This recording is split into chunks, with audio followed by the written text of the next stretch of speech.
Olá pessoal, graça e paz do Senhor Jesus seja com todos nós. Uma ótima segunda-feira para todos. Hoje é dia 22 de janeiro de 2024. Seja muito bem-vindo ao nosso devocional de hoje. Aliás, sejam bem-vindos ao nosso Imersão Bíblica, devocional diário de estudo das Sagradas Escrituras. E nesta segunda-feira a gente vai dar sequência ao nosso imersão pelo livro de Êxodo. E hoje a gente vai falar de Êxodo capítulo 26. A gente vai falar sobre o tabernáculo. Só quero lembrar que essa primeira parte são as prescrições dadas por Deus. Lá na segunda parte é que a gente vai ter a construção desses utensílios do tabernáculo e tudo mais. Então, aqui são apenas as descrições, a entrega do projeto. Depois vai vir exatamente a parte, então, de execução desse projeto de Deus. Mas vamos para o texto propriamente dito. Eu quero ler aqui um versículo. Na verdade, eu não consegui encontrar um bom versículo para fazer o resumo total desse capítulo, mas eu acho que o versículo 1 pode nos dar uma boa ideia. Ele diz assim, então, Êxodo 26, 1. Faça o tabernáculo com 10 cortinas de linho fino trançado e de fios de tecido azul, púrpura e escarlate, com querubins bordados por artesãos habilidosos. Bom, o que a gente tem aqui, basicamente, vou tentar dar uma explicada geral sobre o capítulo 26, é que Deus ele fornece instruções detalhadas acerca da construção do tabernáculo. Essas instruções aí, elas dão uma ideia muito boa de como deveria ser construído o tabernáculo. Se você quiser, depois, se você tiver curiosidade, né, eu gosto bastante dessa parte, na internet ou em algumas bíblias de estudo, por exemplo, eu tenho a Bíblia da Thomas Nelson, e aqui tem um diagrama, tem um desenho de como seria o tabernáculo. Deixa eu ver se consigo mostrar para vocês aqui. Deixa eu ver aqui. Tá vendo? Então, esse aí é o desenho que a Thomas Nelson ofereceu aqui do tabernáculo. Tem alguns desenhos desses aí de graça na internet, você pode pesquisar. Ou se você gostar aí de entender melhor como é que foi esse tabernáculo, você pode pegar as bíblias de estudo ou então alguma coisa na internet. Só para você ter uma ideia aqui, essa tenda especial, 13,7 metros de comprimento, 4,6 metros de largura por 4,6 metros de altura. Ou seja, era uma estrutura grande, mas não tão grande quanto a gente pode pensar às vezes, né? 13,7 metros por 4,6, praticamente 14 por 5 ali. Então, uma estrutura aí média, muito comum, muito nada exorbitante. Mas, enfim, vamos voltar aqui para o capítulo 26. Ele é dividido em 3 partes, é o capítulo 26. A primeira parte é o detalhamento do tabernáculo, suas medidas internas, suas separações e o método de construção. Então vai lá do versículo 1 até o versículo 14, praticamente ali a parte externa, esses detalhes que eu acabei de dizer aí, 13,7 por 4,6 por 4,6, tudo isso é dado aqui nessa primeira parte do versículo 1 até o versículo 14. A segunda parte diz respeito à estrutura de armação e sustentação do tabernáculo, o versículo 15 até o versículo 30. O que vai acontecer aqui é que vai ser os detalhes em relação às armações, porque na primeira parte a tenda de maneira geral, mas como essa tenda se sustenta, então aí é a segunda parte, as armações do tabernáculo, versículo 15 ao 30. E a última parte aqui, do versículo 31 até o 37, nós vamos ter o véu e as separações internas do tabernáculo, o lugar santo e o lugar santíssimo. Aqui tem um detalhe em relação a essas separações internas aí, o véu, inclusive daqui a pouco eu vou falar sobre ele, mas esse véu aqui, a ideia desse véu é a mesma lá do templo que foi rasgado quando Jesus morreu. Vocês conhecem essa história muito bem. E a ideia desse véu aqui é exatamente isso, é fazer separação como se fosse ali, né, uma sala de estar, que era o lugar santo, das acomodações privadas, que seria ali o lugar santíssimo, né, o lugar mais interno desse tabernáculo. Só que isso aqui, no tabernáculo, era dividido apenas como se fosse duas partes mesmo. No templo, essa construção é um pouco diferente, mas aqui o que a gente precisa lembrar sempre é que existiam o átrio nessa parte de fora aqui do tabernáculo, onde inclusive estava ali o altar para ser feito a queima, né, dos holocaustos. Então tem ali a parte de fora, o átrio mesmo do tabernáculo, e tem o tabernáculo propriamente dito, que é dividido em dois outros ambientes, o lugar santo e o lugar santíssimo. O lugar santo, os sacerdotes, eles frequentavam, faziam ali os seus trabalhos, e o lugar santíssimo, ele era apenas visitado uma vez por ano pelo sumo sacerdote para fazer ali a oferta de expiação. Então, assim era construído o tabernáculo, assim foi as descrições dadas da parte de Deus. Bom, quais são então aqui as nossas observações práticas em relação a esse texto? Pastor, por que Deus vai deixar registrado isso para a gente? O que isso tem de impacto na minha vida hoje? De que maneira isso pode falar comigo de alguma forma hoje? Bom, penso que duas aplicações, né? Porque uma terceira aqui eu vou jogar junto com a segunda. Penso que duas aplicações aqui são suficientes. Quais são elas? Primeiro, é que o modelo ele deve seguir o padrão estabelecido por Deus.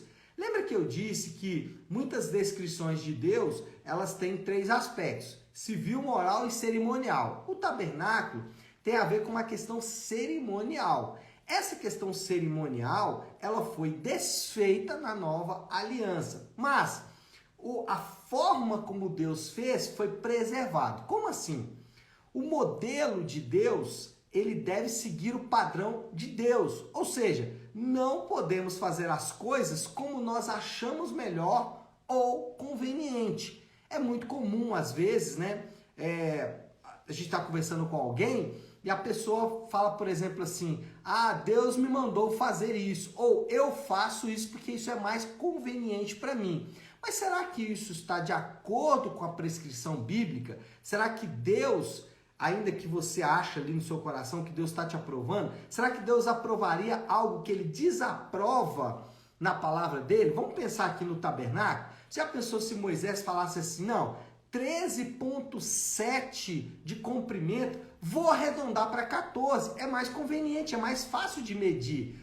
4,6 de largura e 4,6 de altura? Não, fica meio estranho, né? Vou fazer aqui 5 de largura e vou fazer 6, um pé direito mais alto ou um pé direito mais baixo. Você acha que Moisés poderia fazer isso? Não, ele não poderia. Por quê? Porque ele deveria seguir as prescrições dadas por Deus. E assim também é na nossa vida. Tudo que nós fazemos deve seguir as prescrições bíblicas. Então, como eu devo tratar o meu casamento? Não é da forma como eu acho, não é arredondando as coisas, não é de maneira mais conveniente. Não, eu tenho que seguir as descrições e as prescrições que Deus deu. Como Deus espera que os casais vivam. Então, está escrito na palavra dele. O solteiro, como que o solteiro deve conduzir a sua vida? Ah, eu posso fazer isso, eu posso fazer aquilo, eu acho mais conveniente, eu penso, Deus conhece meu coração. Não, existem prescrições, existem detalhamentos que eu preciso seguir, é o padrão apresentado por Deus. Então isso vai englobar todas as áreas. A vontade de Deus, ela não é subjetiva, isso é importante. Então, não existe aquela história de eu vou buscar a vontade de Deus. A vontade de Deus, ela está prescrita nas Escrituras. Então, se você quiser saber qual é a vontade de Deus, ela está aí, ela está prescrita na Bíblia e nós não podemos fazer da forma como nós acharmos melhor ou mais conveniente, mais de acordo com a minha vontade ou mais de acordo com o meu desejo. No caso aqui do tabernáculo, o que estava em jogo era o culto, era a maneira como os israelitas deveriam cultuar a Deus. Como os israelitas deveriam cultuar a Deus? Tem a forma prescrita nas Escrituras. Eles não podiam fazer o que eles achavam melhor ou mais conveniente para eles. Eles deveriam seguir ali a maneira de culto. Como o assunto aqui é culto, nós também temos a nossa própria maneira de cultuar a Deus. O Novo Testamento nos oferece, ainda que alguns detalhes ele deixa claro obscuro, mas a sua vontade de maneira direta nós temos no Novo Testamento. Nós temos ali as prescrições de Deus para o culto. Eu posso fazer o que eu acho mais conveniente no culto? Eu posso fazer no culto o que agrada mais as pessoas ou o que traz mais envolvimento das pessoas? Não, eu não posso arredondar as medidas, né? Eu não posso ter 13.7, vou colocar 14. Não, é 13.7, é 4.6. O véu tem que ser assim, as cortinas tem que ser assim e tudo mais. Então, o ponto aqui, essa primeira aplicação aqui é que o modelo deve seguir o padrão estabelecido por Deus. Não podemos fazer as coisas como achamos melhor ou conveniente. A segunda aplicação aqui, ela tem a ver com a maneira como nós interpretamos essas medidas, esses véus e tudo mais. Existe uma tendência, né, de extrapolar a tipologia. Então, alguns irmãos, eles criam tipologias por vontade própria. Então, eles dizem, isso aqui é aquilo ali, isso aqui é aquilo ali. Nós não temos essa liberdade. Eu não posso dizer, esse véu aqui de 13 metros, 7 representa aquilo outro. Não, eu só posso fazer referentes se a Bíblia fizer referentes. Nesse caso, ela faz referentes. Nós temos em Hebreus 9 o mencionamento do tabernáculo. Então, aí eu posso ir lá em Hebreus 9, foi o que eu fiz hoje, inclusive, ler Hebreus 9 e falar, bom, quais são os referentes que o Novo Testamento faz?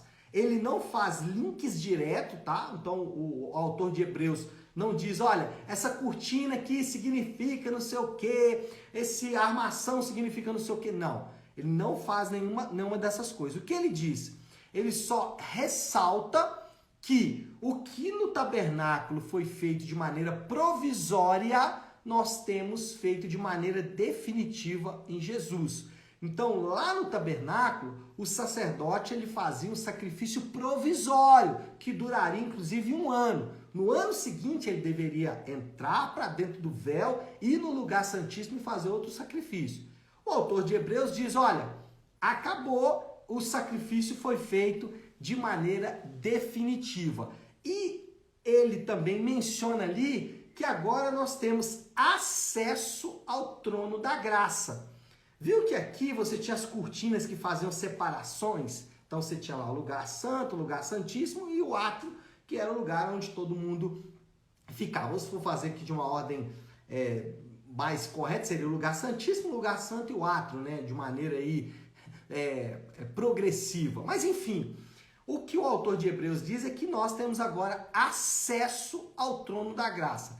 E o que significa ter acesso ao trono da graça? O que será que isso me ajuda de maneira bem prática? Bom, acesso ao trono da graça, a gente pode pensar em algumas coisas como resultado desse acesso ao trono da graça. A gente vê falando muito isso, mas nós temos aqui pelo menos alguns resultados. Vamos pensar em alguns deles. Por exemplo, o culto, né, já que o assunto tabernáculo tem a ver com o culto, tá? Então, sempre que falarmos aqui de tabernáculo, de arca da aliança, tudo isso e tudo mais, tem a ver com o culto.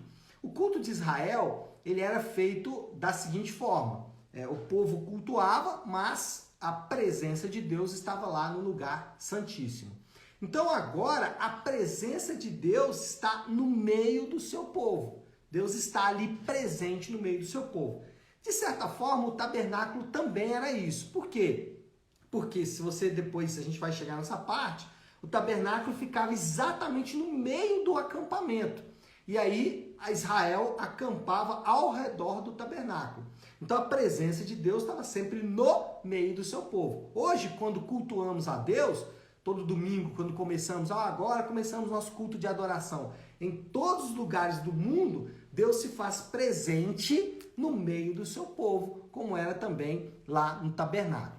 Além disso, falar sobre acesso ao trono da graça, fala sobre eliminar os intermediários. É isso mesmo. Nós não precisamos de intermediários.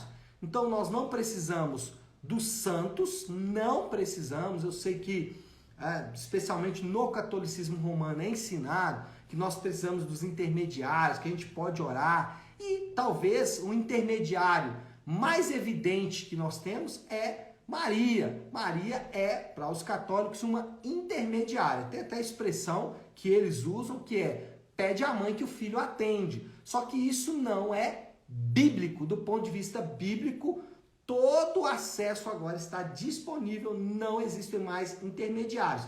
Esses intermediários podem ser os padres, porque os padres fazem a intermediação entre o povo e Deus, e alguns pastores também, tá? Que querem funcionar como intermediários entre o povo e Deus. Então, o acesso ao trono da graça diz que nós não precisamos mais de intermediários. Mas além de eliminar os intermediários, o acesso ao trono da graça também elimina uma coisa que pra gente é muito importante. Elimina o mérito. É isso mesmo.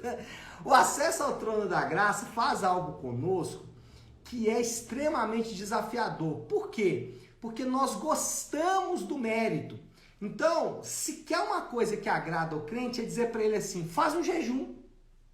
Então, o que nós estamos dizendo? Ou faça a oração no monte, ou oração de madrugada, ou tem uma que é a pior de todas, né? Entrega a oferta. No catolicismo, por exemplo, as pessoas vão dizer o seguinte, faz uma promessa, né? Faz uma promessa.